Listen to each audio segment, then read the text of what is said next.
মধ্যে আমাদের এই ফিল্টারটা দেখতে পারেন, এটা কোরিয়া থেকে ইম্পোর্টেড। এই যে লেখাই আছে এখানে, এটা 100% কোরিয়া থেকে ইম্পোর্টেড। এটা ওই যে SS304 এর ফসিট দেওয়া। হ্যাঁ, এটা হচ্ছে হলো ফাইবার টেকনোলজি, হলো ফাইবার অথবা ইউএফ টেকনোলজি। ভাই এটা কেমন ফিল্টার ভাই? এটা তো দেখেই ইউনিক লাগতেছে, কেউ বলবে না এটা ফিল্টার। এটা খুবই ইউনিক একটা ফিল্টার এন্ড কোরিয়া থেকে আমদানি করছি আমরা এটা। এই দেখেন প্রত্যেকটা জায়গায় মেড ইন কোরিয়া লেখা, প্রত্যেকটা জায়গায়। এটা 100% মেড ইন কোরিয়া। ভাই একটা টেনশন থাকে, এই যে আপনি যে একটা ইম্পোর্টেড জিনিস দেখাইলেন, এই যে মেড ইন কোরিয়ার যে এই ছোট ছোট যে ফিল্টার গুলো দেখাইলেন, জি, এইগুলো যদি একবার আমার ইউজ করার পর আবার চেঞ্জ করতে হবে? এগুলো প্রত্যেকটা পার্টস আমাদের কাছে अवेलेबल 100%। এইটাই পাবেন।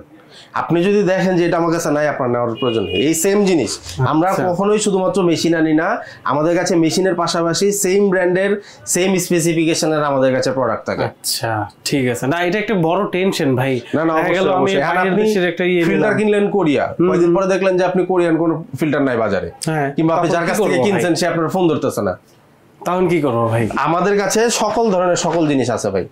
আপনার এই সেম টু সেম কোরিয়ান ফিল্টারগুলো আমাদের কাছে আছে এন্ড এটা একসাথে ইম্পোর্ট হওয়া, এটা আলাদা আলাদা হবে না, একসাথে আসছে। আচ্ছা, যদিও বললাম যে বাজেটের সমস্যা নাই, তবুও এটা বাজেট কি রকম? এটা 13,500 টাকা ভাই। 13,500 টাকা। এটা কোনো ইলেকট্রিসিটি লাগবে না, এটা কোনো ইলেকট্রিসিটি লাগবে না। আর হচ্ছে এই ফিল্টার